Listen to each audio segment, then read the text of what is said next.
So I'm sorry, guys.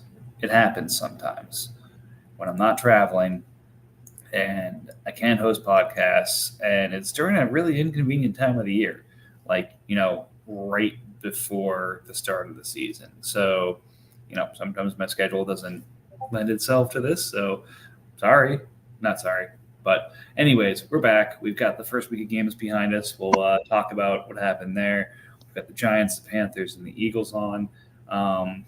We're just going to dive right into it because the pre-pod has been pretty entertaining so far, just talking about some of the stuff that's happened, and whether it's an overreaction, normal reaction, or underreaction to some of these things. So we'll go kind of game by game and dive in. But gentlemen, any overreactions from the first week you guys want to start with? I think you almost left the league, right? That's my overreaction. Yep. We didn't hear from you and a couple of tags in the Gen Pop chat, so Yeah, Mike didn't respond to a wellness check for like 5 days. Yeah. For 5 days, it was literally like 6 hours. Was it? Oh, I didn't see that. It felt like I 5 also days thought it because, was like days. I'm that beloved.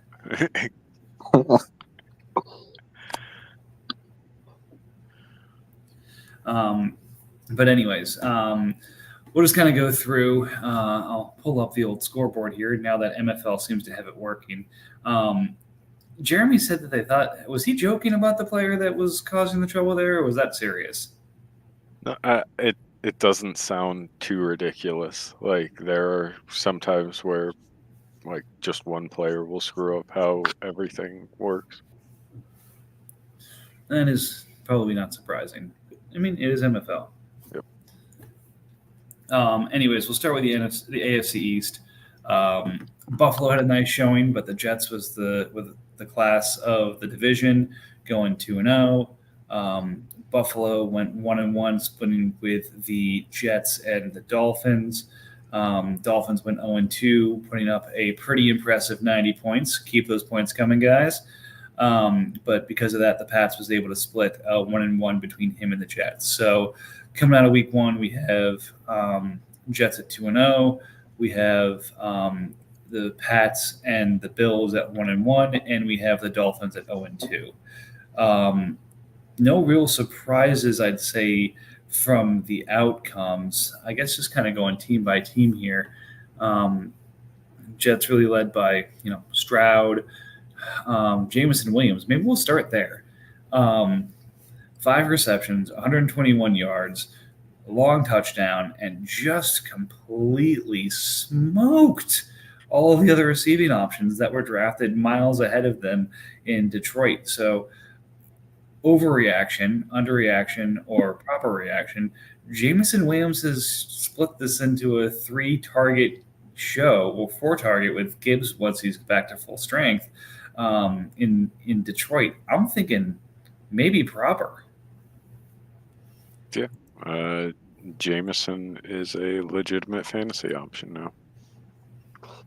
The Rams did an excellent job of shutting down Amon-Ra. And, that's going to be the blueprint. A lot of other teams are going to try copying that now. We'll see whether or not that's efficient or not. Guaranteed an overtime loss with that strategy. Yeah, I mean, yeah, and that's the thing. People, I guess we're all kind of touch on this, but shutting down the primary option was the name of the game. Worked for some people, didn't work for other people, but Jameson thrived when they did that to Amon-Ra. So I do wonder again if it's going to be when they shifted to more of a balanced coverage, if that means that Amon-Ra eats and has 10 receptions. But I don't even know if he had the targets in this one. It was just kind of a full decoy mode. He didn't have to. The run game there, Detroit's offensive line just bullied the Rams, and the Rams' linebacking core did not help in that either. They got ran down their throat, especially late in the game in OT. Only they didn't send their best linebacker away for peanuts a couple weeks ago. Yep. Yeah. Well, that comes down to people wanting money, not wanting to pay the position. Yeah. I mean, I don't know. If you saw his stat line in Tennessee, I'd say they might have dodged a bullet. Well, he literally got there like a week ago. I know. But yeah, they got the run game going. They didn't need to do anything too crazy. Jameson just happened to be the guy that found himself open more often than everybody else. But the ball was spread around pretty well. Like top 4 options all had five or better targets. I mean, I think like anyone who held Jameson or acquired him believing that this was in him is like rewarded. I think he's going to be pretty volatile. Like I think there's just going to be weeks where he's not going to get the long couple of plays, and Amon and Laporta are still going to eat. So to me, it's. I mean, for best ball, it's great, but like, I don't know. I'm not thinking that Amon Ra is now like no longer a top whatever like 5 receiver because there's another threat there. Yeah, probably 3 out of 5. Every 3 out of 5 games, like Amon Ra will lead the team in targets, or maybe 4 out of 5. There'll be those random games where Jameson will lead just because the wide receiver 2 is getting the best looks. Yeah, right. Well, I'd be really excited if I had Laporta because everyone's going to be scared of that run game because that was dominant. And play action to Laporta is probably going to be wide open on one of these upcoming weeks. Yeah, I think there's going to be a massive like overcorrection or at least like return to standard for most of these like top end tight ends who like were blanked this first week. Yeah, no one did anything at tight end. Like I don't even think we had a 20-point scoring tight end other than Likely. Yeah. So it was pretty bad. It was 26, 14, 13, 11.8, 11.6, 10.6, 10.4. Those are the 7 best like outputs for a tight end. Yeah. Well, hey, I'll tell you who really appreciated being blocked by tight ends on a couple of plays. Greg Rousseau, 40 points on 6 tackles, 3 sacks, and a forced fumble. Not to be outdone, though, Darrell Taylor, 7 tackles and assists, 2 sacks, and a forced fumble. I mean, I definitely thought in a matchup that included Harold Landry, Max Crosby, and TJ Watt, the highest scoring guys that we'd be talking about here are definitely Greg Rousseau and Darrell Taylor right after he gets traded to the Bears. Yeah, I didn't actually realize either of them went off on quite that level. I've always been a Rousseau enjoyer, so I'm happy to see that explosion from him. Could have happened for me in the playoffs last year. All I'm gonna say, Greg, what the fuck? But is what it is. Yeah, watching the Bills Jets, like our Bills and Jets, like their defensive lines were pretty insane. Calais Campbell had 20, Rousseau had 40, Landry had 18, and then Crosby and Watt both 15 and 18, and then Taylor at 37.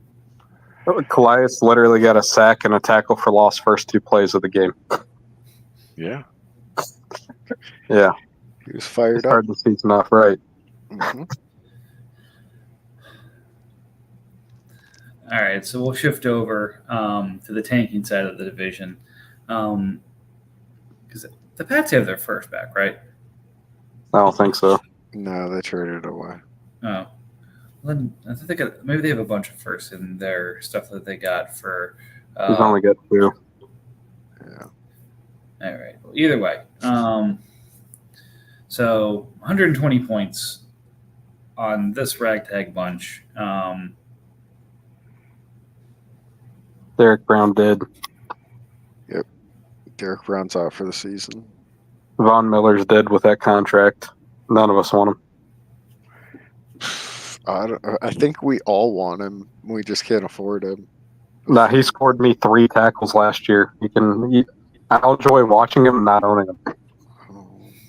He's going to be the kind of player that's going to move for more than you think.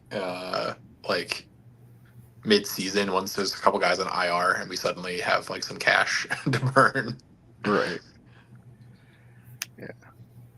Yeah, I mean, I feel like this is one of those where the Pats kind of says good game and then offers Brown to Dolphins for a D tackle and like a couple of things on his team to see if you're just going to say, hey, he's out for the year, but he'd be a good guy for you next year.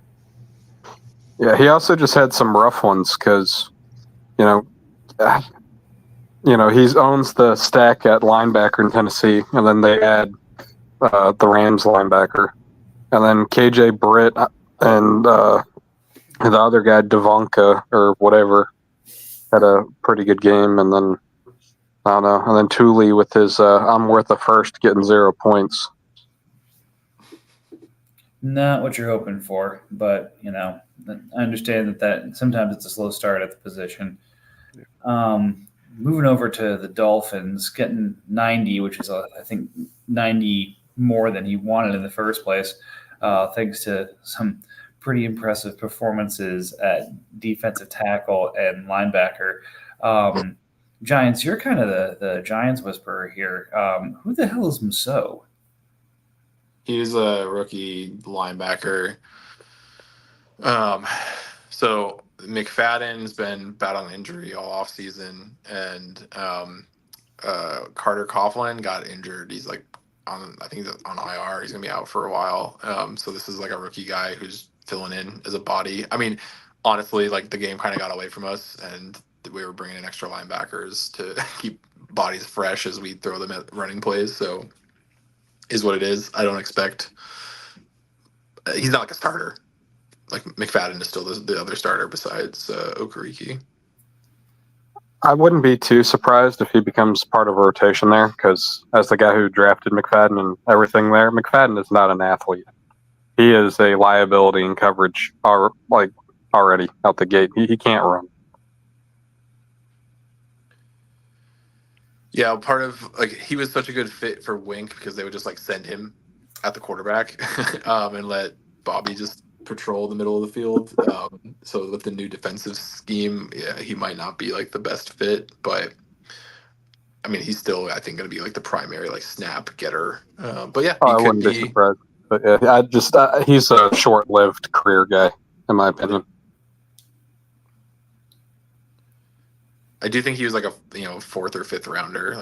Use that value for. Oh yeah, definitely. Well, it was a fifth rounder here and a contract that has him at the league minimum and on a 3-year deal. So, for those who are looking to pick up some points into week 2 of the double headers, I can imagine that Dolphins will be selling him if he hasn't already. And then, yeah, just impressively 0 bench points for the Dolphins. So well done, 100% efficiency in your starters. I can't remember seeing that except for maybe when RJ was in his heyday. My bench outscored him. We'll get to you in a minute. All right. Any parting thoughts on the AFC East? I think it kind of went exactly. All right. So we'll shift over to the AFC North, far more exciting division. Baltimore getting the better of both Cincinnati and Pittsburgh to go 2-0. The Browns also went 2-0, so we have 2 2-0 teams and 2 0-2 teams to start. I think probably a few folks would have been surprised that Cincinnati would be one of those 0-2 teams, but this is the quality of this division. All 4 teams going over 200 points, so well done there. But yeah, it's interesting to see here that Baltimore and Cleveland are kind of similar in score. Cincinnati and Baltimore are similar. Cincinnati and Pittsburgh are similar in score, but no one kind of really intermixed between them. It was the high scores played both the low scores in both situations. I know some of this is kind of obvious. Yes, the high scores beat the low scores. No shit, Mike. Thank you. Congratulations. Would you like a job as a weather forecaster? That said, starting with Baltimore and Pittsburgh, the Miami connection kind of came through late there, but I think we talked about this a little bit in the pre-pod. the impact of the kick returning was felt here. The Ravens got 28 points basically from Rasheem Blackshear and DJ Dallas, who scored no offensive stats, just kick returning. So I guess overreaction, proper reaction, or underreaction. The return game and the new return rules are going to make a substantial impact on scoring in our league this year. Proper reaction.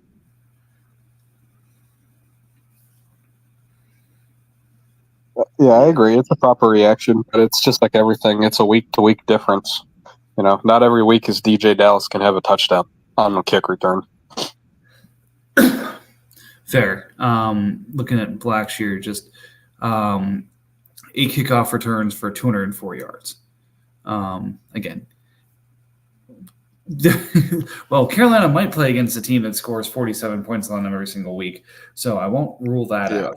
That might be replicated week in and week out. The DJ Dallas might not be.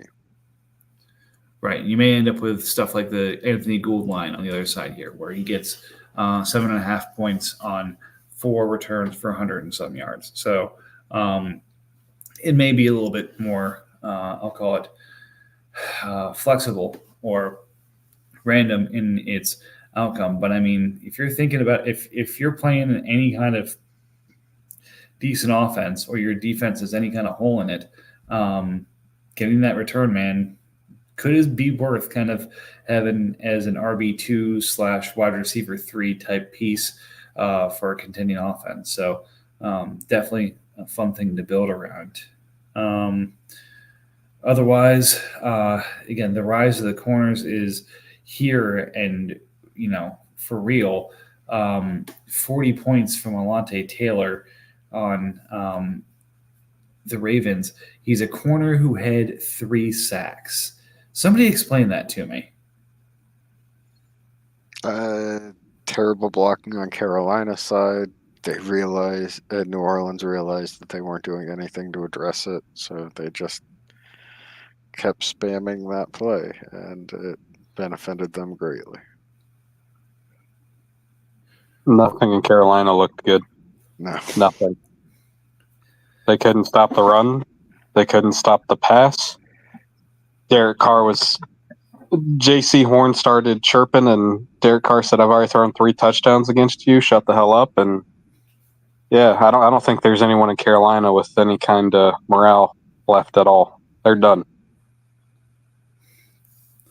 All right. Well, that's a good over-under reaction too. At 0-1, Carolina's season is over.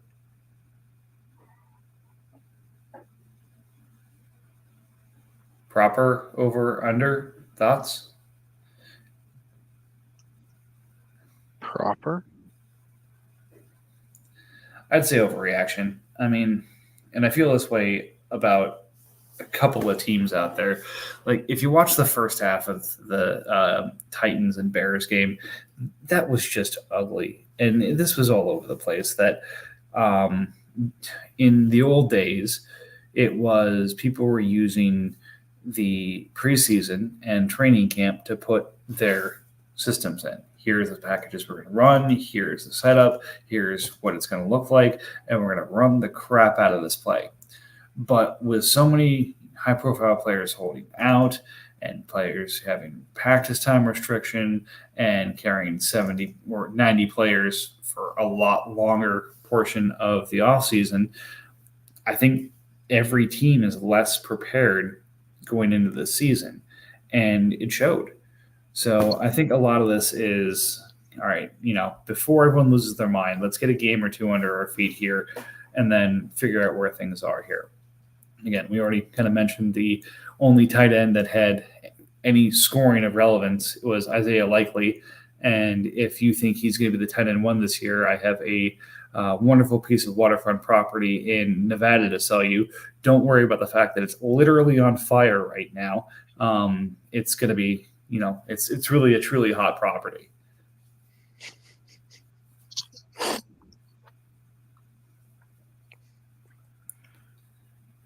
Cool. All right.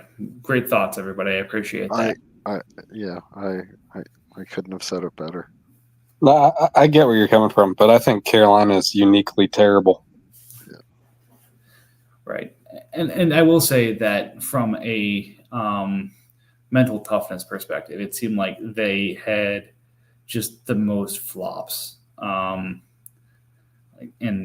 God, Bryce Young's got to start showing us something. Bryce literally looked like he wanted to be anywhere else.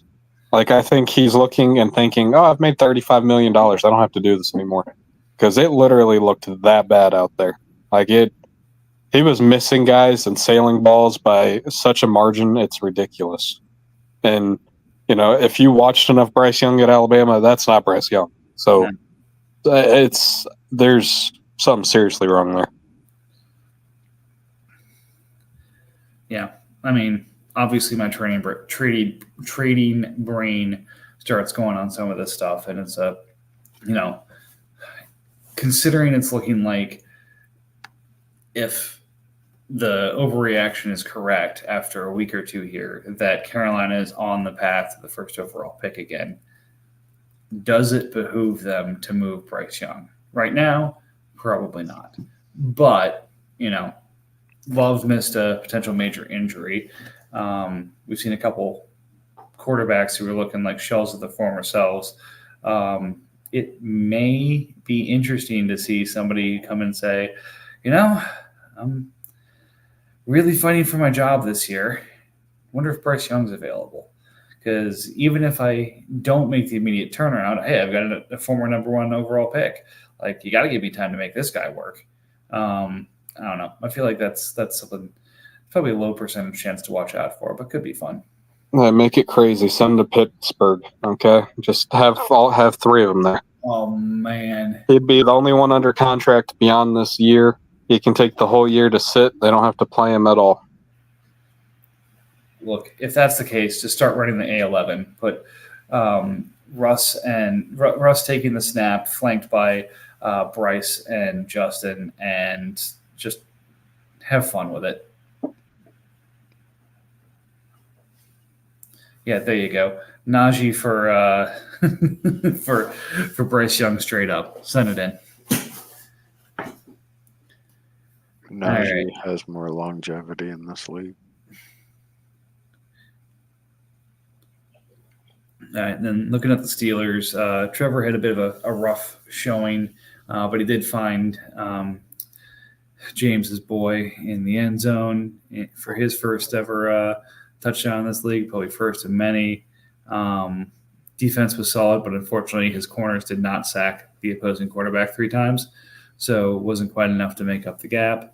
And then from a bench perspective, let me see here. DJ Moore didn't make the starting line for the Rams. That's the fun part about this too, is we lost our minds saying, oh, these guys. And DJ Moore didn't even start because of these return guys. Like, this is insane. Well, there's like 160 yards of offense by the Bears offense. Yeah, that's true. Now, Jacksonville gave away that game as much or even more than the Titans did. Like, that was a hideous second half. Trevor Lawrence had 7 pass attempts. 5 of them came on third down. 3 of them were dropped by players who were open on third down. And everything else they did, the entire rest of that game was run. And then ETN fumbled the ball through the back of the end zone. Like, it was hideous. Like I said, some of these teams needed a little bit more preparation, I feel like, in preseason. All right, let's talk the Battle of Ohio. Browns Bengals. So every person I talk to seems to have a different opinion on how Joe Burrow looked on Sunday. It seemed like it was pretty clear that he did not look great, but there were some people saying, oh, he's still making top 10 throws, or is he still a top 10 quarterback? Like, what am I missing here?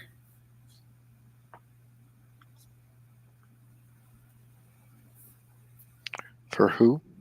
Joe Burrow. I mean, let's see. His number one wide receiver didn't practice the majority of the offseason. His number two wide receiver's not healthy.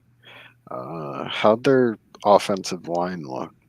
They've overhauled it like 3 times, and regardless of how good the players look individually, they don't look like they could block properly. So, he's a good quarterback. He's, efficient, 21 for 29. Just they didn't do anything with it.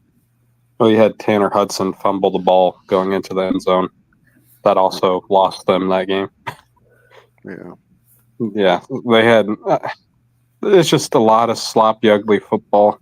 You got to give a lot of credit to the Patriots and always being prepared on defense. Yes. That's true. I'm looking at the stat lines right now, and I watched the whole game, and I did not know that Joe Burrow completed 29 passes or 21 passes. Like, they looked far worse than that. But that was just a bad game to watch as a whole. Well, other than watching Ramondre just run them down. Yeah. Like that's the other issue. Cincinnati's defensive line is a little too patchworked, and it's not looking pretty. And it wasn't looking pretty in the preseason either. People running all over their first unit early. So it's they got some figuring out to do. So a stat I'd be interested in knowing, and I'm sure Pro Football Reference or someone could track this. I'm sure you guys probably saw a tweet about sort of the trend of passing touchdowns in week one over the last, say, 10 years or so is on a pretty straight and steep decline over the last 10 years. It was in the 60s 10 years ago. Now it was, I think, 33 this last week. I'm curious what the sack numbers are because, again, we've been through 2 divisions. And let's see, Bengals have 2 sacks on their team. Browns have 1, 2, 3, 4, 5, 6 players on their team with sacks. How many times did the quarterbacks go down here? Like, again, we were talking about corners with 3 sacks in the last matchup. Do we think there were, again, no joke, 100 sacks in the league last week? I don't know. That would be wrong.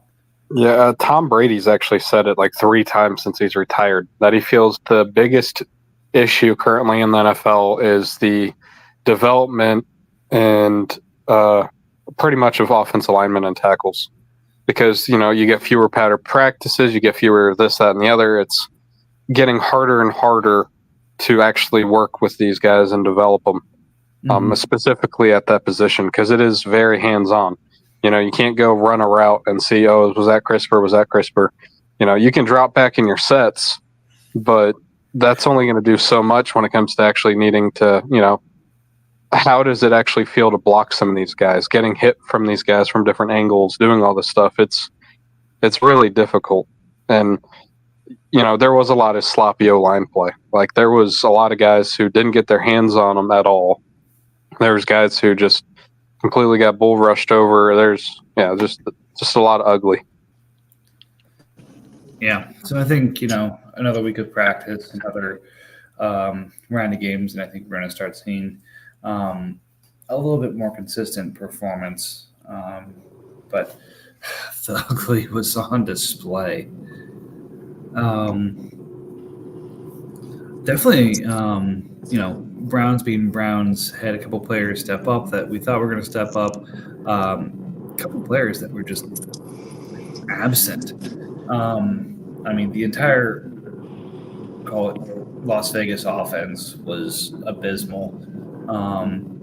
So not a lot to write home about there. But then Chase Brown, 6 touches, 3 in the running game, 3 in the receiving game. In a game where you'd think you'd want to establish some ball control there. What the hell, guy? And then kind of the fun little other side of that coin with Bengals. Bengals owns the backfield for the Bears. And yes, I know the Bears offense did not look good on Sunday. But 6.4 points between Roshan, Khalil, and DeAndre Swift. Like, that was supposed to be the RB2 for him. Oops. Yeah, both of those offenses looked dreadful. The Bengals in real life and the and the Bears. It's early, It's one of those things like O-line cohesion, get some tape on defenses, and expect things will balance out for both. But yeah, it was definitely shocking, like how pitiful both of them were. Well, the Raiders have a problem too because the Chargers just stacked the box and said, "We dare you to throw it." So and they couldn't run very well, and they didn't throw it very well either. So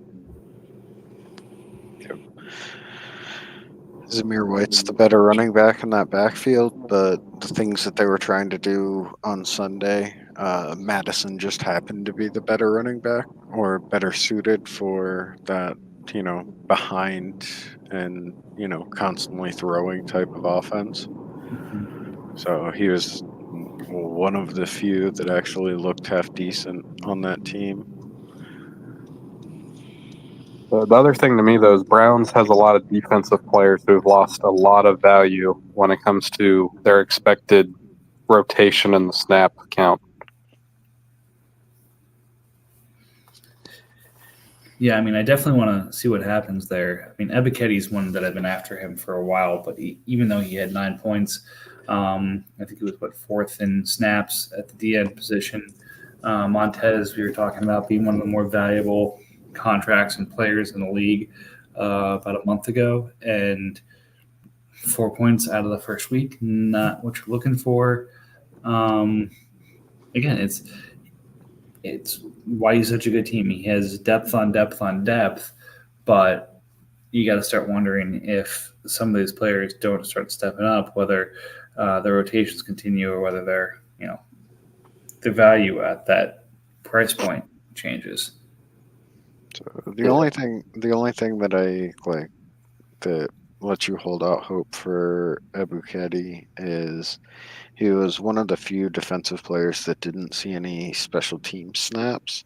And if you look at the other defensive players that didn't have special team snaps, it's like all of their starters that played ridiculous amounts of snaps, just like their studs on the team. So they may still view him as one of the better players on defense. Just what they were trying to do last week just wasn't for him. Well, also when it comes down to his D tackles are not very high on the pecking order on any of those teams. Like Joseph Day only had 19 snaps and happened to put up 20 points. Ciesler is, yes, the top dog there, but Wyatt was third in snaps at D tackle for Green Bay. So he only has one true starting D tackle. Yeah. All right. Let's move to the AFC South. Houston did their best, ended up at 1-1 because Indy went 0-2. Jacksonville also 1-1, taking one from Indy, but dropping one to Tennessee. Tennessee is at 2-0. So 2-0, 2 1-1s, and an 0-2. Probably not exactly how we drew it up, but probably not too far of a surprise. Starting with Houston and Tennessee. Tennessee went in to try and win this division. Granted, he didn't have McCaffrey because of the late scratch, but I guess, hey, if you're Titans, it's aggravated tendonitis, and you just moved all of your stuff in to try and win this division. Are you trading Christian McCaffrey? He's still 2-0, right? Yeah. Yeah, but it wasn't a pretty 2-0. He's the fakest 2-0, honestly, in the league to me. Because most of his team looks pretty ugly. Yeah, it's him and that Panthers team. Yeah, that Panthers team is always dog shit, but I don't know. He has decent names on his team. They just some of them didn't perform. Like you definitely expect more than 3 points out of Amari Cooper. Christian Kirk, I expect more than 4 points, but I do have tempered expectations for his role in that offense. Some stuff dropping the ball. But like the rest of the team, like he got saved by his defensive line. I have a feeling that's going to be a pretty common thing. Like defensive tackles that just save a team from losing. But yeah, he did fine. Like he's definitely 2-0. You would want better than probably 216 points. But he got there. Well, he's rostering 6 linebackers and got 7 points out of them. Well, you Not definitely, ideal. yeah, definitely. You hope that that'll be a little bit better. I don't think it is, though. None of those guys to me have roles other than McFadden, and it's like there's just we talked so about much garbage and fluff on that roster that just Well, is not necessary at all. like he said in chat, he doesn't trade, so this is the roster that he's gonna have. Yeah. I mean, I think selling McCaffrey is an interesting proposition. I just think that, you're not selling at the peak value, and I mean, you paid like the 102 or whatever for him. Like, he's not going to recoup 102 right now, and especially since he's not going to be helpful theoretically. I mean, at least for like this week, right? In the next week of doubleheaders, but maybe the entire 4 weeks of doubleheaders. Like, that's when you want McCaffrey then and at the end of the season. And like, if you can't guarantee, you're not going to give a bunch of depth right now and hurt your doubleheaders in order to get, potential for points in week 6 when he's healthy, hopefully. Yeah, I mean, I don't know. There are other owners in the league, so I can't speak for all of them. But I don't know too many that are buying Christian McCaffrey because if you're a competitor, you can't you can't take that chance. And if you're a tanking team, like if he does bounce back, that's points you don't want. Yeah. Let me see here. So, Titans schedule. I mean, he was a tanking team. It's got to be a pretty easy schedule. So he's got the Jets in week 3. He's got 3 other easy wins before that. Then Dolphins in 4 with the Steelers. So let's say there for in 2 week losses. Yeah, he's got an easy road to the playoffs, but he's looking like an easy one and done, especially in the heavy AFC. Well, that's what I'm saying. Does it make sense to potentially move off McCaffrey to try and load up and do everything you can to get that bye? Yeah, I mean, the path to the bye is interesting. But like, even still, I think I'd rather have like McCaffrey in the playoffs, assuming he's healthy, than the hodgepodge of assets I might get back. Maybe not, but he's always that asset where like he is on that older spectrum that like typically like he shouldn't retain his value, but like he just had a 400 some point season, so like I think many of us have been on record like we'll pay at market price, I think, for McCaffrey, but it's a gamble. And like James Conner's in the same boat, right? He's an injury prone old running back who's also kind of expensive, so like his whole running back room is a little delicate. Well, his whole team's essentially older vets. Like, there's only 2 or 3 guys that are premium younger players. Yeah. Everything else, like, he's one of these. He rides it out this year, sells it all, and tries again. Yeah, it could be. Or like, look at Jeremy. Like, the last 5 years, every year his team somehow gets older, but like some trades fall into his lap, I guess. Well, he's also drafted very well with the few picks he's drafted. Yeah, that's true. Like getting a Jonathan Bernard, getting a Yaya Diaby. Like, he's hit on edge rushers in the 3rd round at a unprecedented rate for this league. Yeah. Which, you start 2 of those and you start 2 receivers. So if you keep hitting on those, you add a lot of value quick. Yep. This is the way. Indy Jacksonville. 200 plus for Jacksonville by just a hair, but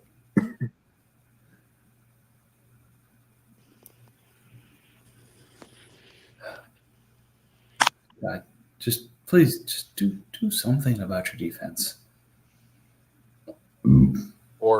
or just something. I've had a number of offers expire to Jacksonville as recently as like a week or two ago. I actually think his team will just get better. Like, not a lot better, but definitely better than what it did this week. Mm-hmm. I mean, I know he like at least like the last update on his bait was he was looking to get picks, but like he could win that division. Like he could have the strongest team in that division currently, let alone if he were to like invest some of those picks into more points. It would be nice to see him try. It would be nice if he had a linebacker on the roster that wasn't on IR. Yep. Yeah. Yeah, he got very unlucky, and he did not follow the RJ plan. He bought early, and then guys got hurt in camp, and all of a sudden, all the capital he had is sitting on IR.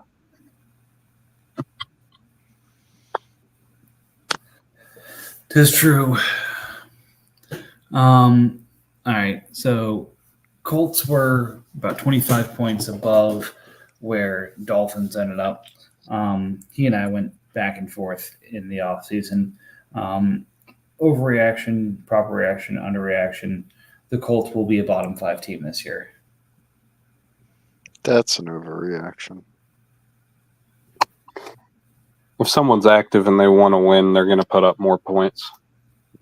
I mean, he doesn't have his pick. I feel like there's no way he's going to let that pick be top 5. Yeah, well, I mean, Justin Herbert's not always going to put up 11.9 points. Like, sure, We think Marvin Marvin will have Harrison. more than one catch. Probably not. I don't know. No, I'd expect Marv to improve a little bit. I'd expect Palmer to improve. Like 4 targets, it's at least decent on a down like week for the Chargers as far as like passing. And I think he had a near touchdown.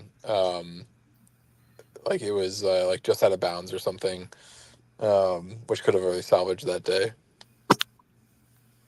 Yeah, I mean, that game was just like Las Vegas had no idea how to stop McConkey. Like that's all it is. I'd expect Colts to be slightly better than like 115 points.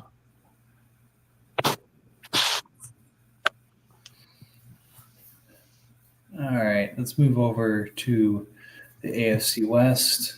We'll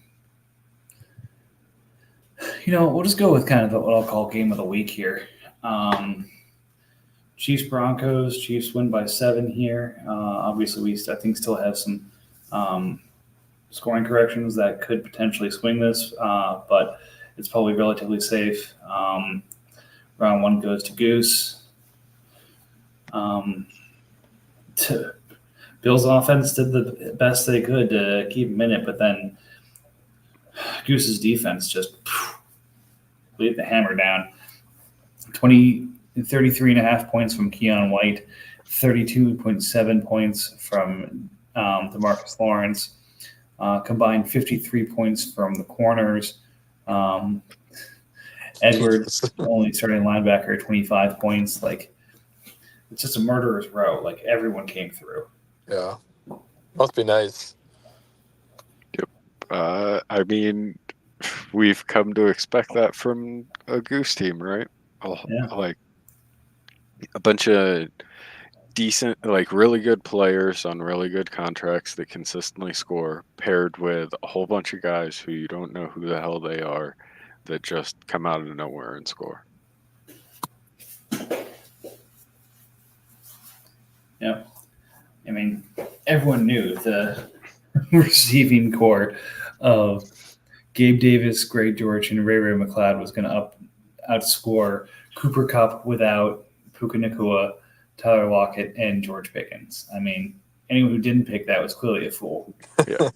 Yep.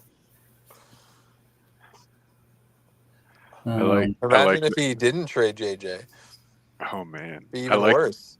I like that we like a lot of us said that Goose has some of the best tight ends, and they combined for what? Did they even break 10 points? Schultz and Hunter and Knox. Oh. Yes, it took all three of them, but Yeah. Amount of DeMarcus Lawrence offers I declined this offseason. Oh yeah, I'm sick. Nah, it's fine. It's D-Law, man. That's what he does. He has a random 2-sack game and then doesn't have a sack for 4 weeks. Yep. Finished this season with like 6 sacks, and he has 2 games where he got 2, and then he's got like 5 games with half a sack somehow. Oh, just wait till he plays the Giants. Oh, dude, anybody playing Daniel Jones is going to look good. I think a bit of the frustration when Goose's teams go off like this is there are a lot of teams looking at it going, oh man, Ray McLeod scored 13 points. He offered him to me 3 times for a 4th-round pick, and I declined it. Yeah, that's just short-term memory. Right, let's revisit this in week 8 and how many double-digit point games did either of these guys have? Right, when Ray McLeod has a total of 17 points total. Yes, exactly. I mean, let's take a quick look. 4 receptions, 52 yards, 2 kickoff return, 56 yards. Yeah. No, he killed it. He's still going to be producing week in, week out. Yeah. Then moving over to the Raiders and the Chargers. Chargers neck and neck with the Dolphins for second worst record, 0-2, 92 points versus the 90 points. Raiders just rolled.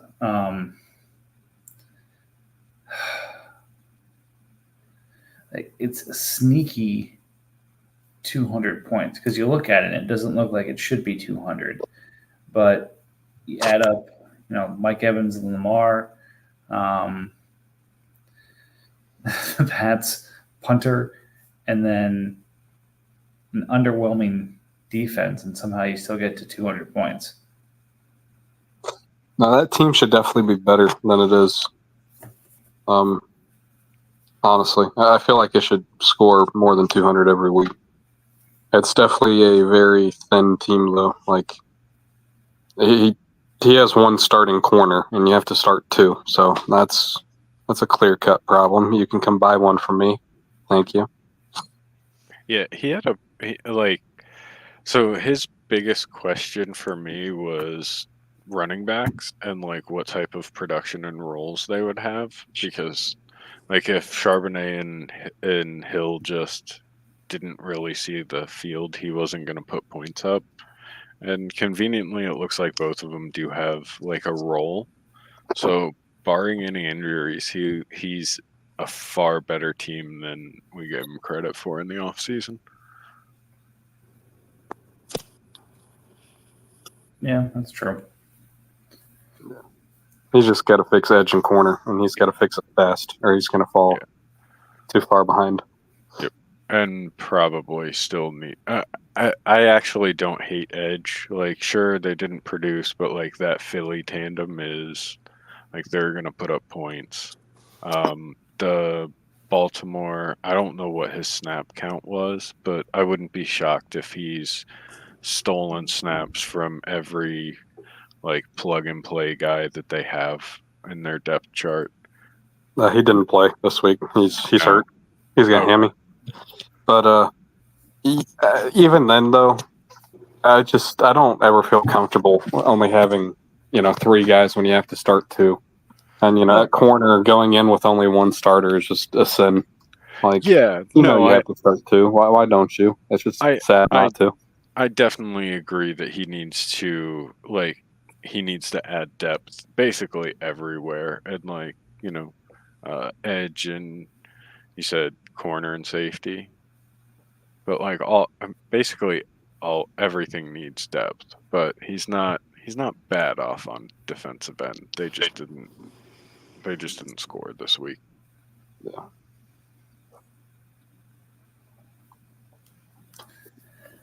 All right. Well, that gets us to the AFC, and we are 50 minutes into this. I have a radical idea here, guys. Which you guys are free to continue this tomorrow? Because we still have an entire conference to go and haven't gotten to trades, and it's been a minute. So since we didn't have episodes the last couple of weeks, we continue this with the NFC over underreaction and trades tomorrow and give ourselves a twofer for that. How do you guys feel about that? Aye, Captain. Sounds good to me. All right, so we'll cut it at 50 minutes here so I don't fall asleep on the podcast again. And we'll start getting into some of the NFC and the trades tomorrow. But for now, hope folks enjoyed our foray back into this, and we'll see if we can make a couple things happen in the post pod. So until then, we'll talk to you guys in the manana. Adios.